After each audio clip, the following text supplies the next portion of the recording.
The judge is working with YNW Melly's lawyers, giving them more time to create a bond hearing for Melly, as YNW Melly's retrial won't begin now until 2024, as it all started with a report of YNW Melly's retrial has been delayed to February 5th, 2024, as the delay is all based around the new jury already being taken off of his retrial. It was very creative lawyer work done by Melly's team. This is so then they can work a release date in the near future. To understand further, we need to dive deep into YNW Melly's ex-lawyer, who just did an interview answering the question on why the judge just delayed the trial. Let me ask you about what the judge did here. Were you surprised that the judge just, got rid of the whole jury panel, basically sided with the defense? Why do you think he did that? I think that the judge doesn't want this to come back and appeal, so he's going over and above of what you would normally see, because he knows if this is a not guilty, the state can't appeal it, right?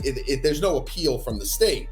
It would only be if this is a guilty, it would be an appeal from the defense. So a lot of judges go over and above for a defendant to make sure that they eliminate all possible appellate issues. As there is a good side and a bad side to what the judge just did. The good thing is that Melly's team now has more time to create more evidence proving that he is innocent of doing this crime, which gives him a chance at receiving a bond until retrial officially begins. However, the negative is that if YNW Melly is now found guilty in this retrial, he will not be able to appeal this case to have another trial again. So this next retrial is now an all-in situation.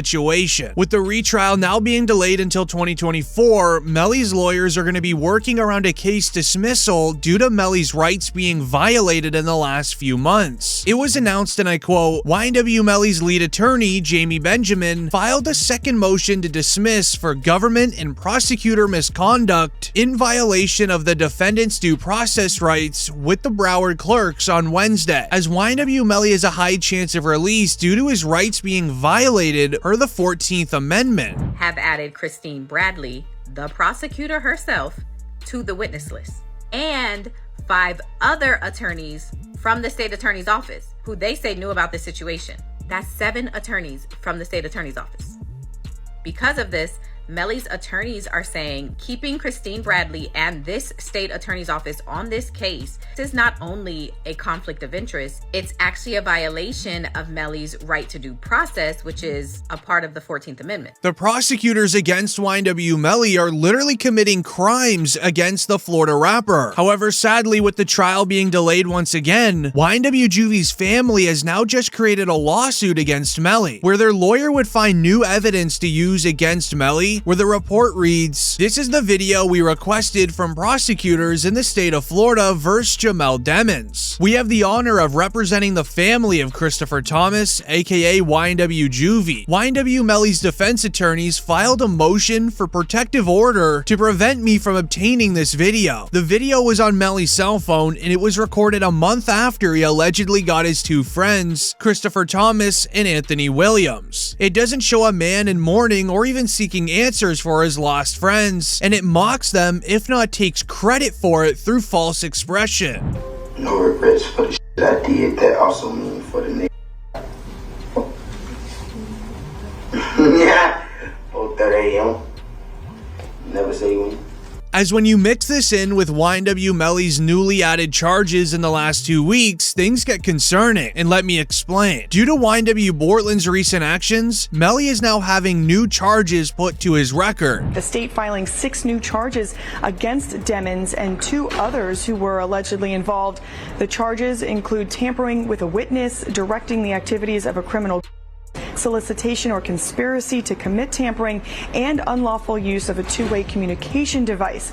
Now, a couple of those charges actually carry a life in prison sentence if there's a conviction. As just a week prior to YNW Melly receiving these new charges with YNW Bortland being arrested, the judge was actually giving him a chance to be released on bond already. Jury selection for Melly's retrial will not begin on Monday, October 9th like originally scheduled. Instead, next week, the judge said they will argue the state's motion to quash defense subpoenas of several prosecutors, including the elected state attorney. The defense motion to dismiss the case altogether will be heard next Friday on October 13th. However, YNW Bortland's recent actions, which caused Bortland to be arrested, has now ruined everything for YNW Melly. It all begins with YNW Bortland being arrested for witness tampering charges, as the house he was living in was raided by the feds, and while it was raided, they found insane paperwork that Bortland drew up when he arrived to the Melly trial for just one day a few months ago. Melly's co-defendant YNW Bortland was booked into a Miami jail Monday night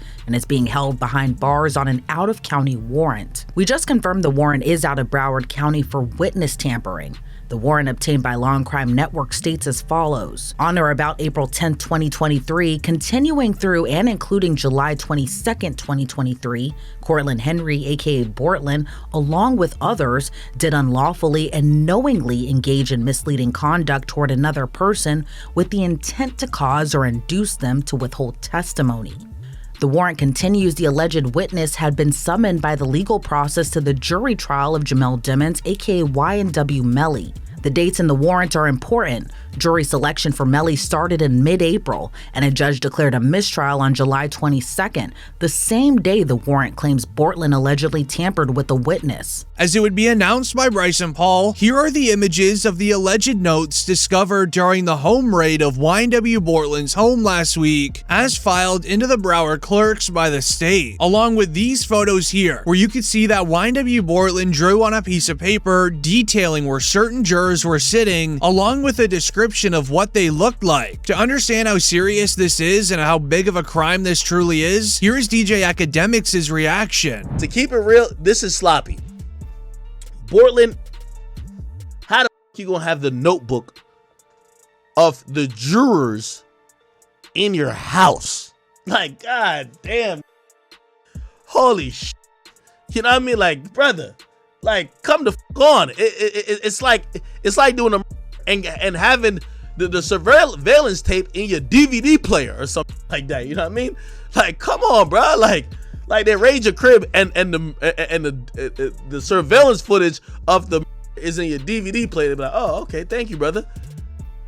This can't be at your crib. With Melly's new charges and the newly found paperwork inside of YNW Bortland's home, the family of YNW Juvie's lawyer would then want Juvie's father to go do an interview with Law and Crime, basically stacking up all of this new evidence against the two YNW affiliates that committed this crime against his family member. As YNW Juvie's father would expose how YNW Melly and Bortland were witness tampering, and even what code words they were using to make Melly's ex-girlfriend not testify against him. Both Melly, Jamel Dimmons, YNW Melly, and Cortland Henry, who is known as YNW Bortland, are now charged with witness tampering. It sounds like the prosecutors are saying there was this kind of crazy way that Melly was communicating. He wasn't allowed to use the phone, but he was passing notes to people, and then this person's calling this person, and then that person. Saying like to me, they're going through extreme measures to try to cover up or convince people not to testify, like Mariah mom.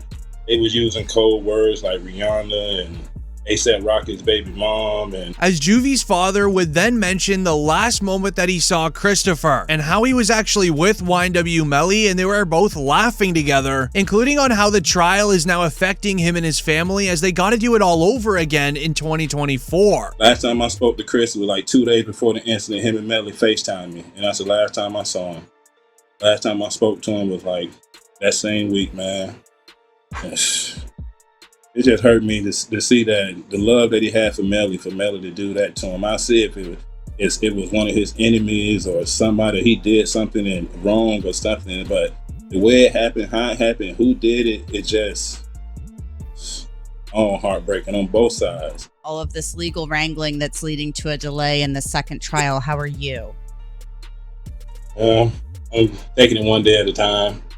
You know, you got to go through this process once again. I relive it once once again. As he would then finish off the interview revealing a secret he has never shared, with how YNW Melly's mother told him something very odd and weird on the morning of the crime, when Juvie's father had to go to the police station to verify that it was his son that sadly passed. He wasn't, Yeah. he had switched vehicles. At least that's what they said in the first trial, that he had gotten into, it was suggested through a defense witness, the one and only defense witness, that he had gotten into that other vehicle. Yeah, they was telling me that I drove down there that morning to go identify Chris. I met Moretti down there that morning, other 26. And on the way down there, when I talked to Jamie, she told me the same thing. Like, don't talk to the media and tell them Melly wasn't there. Instantly, my antennas went up because I didn't understand. Like, I knew from that day, I knew something was up.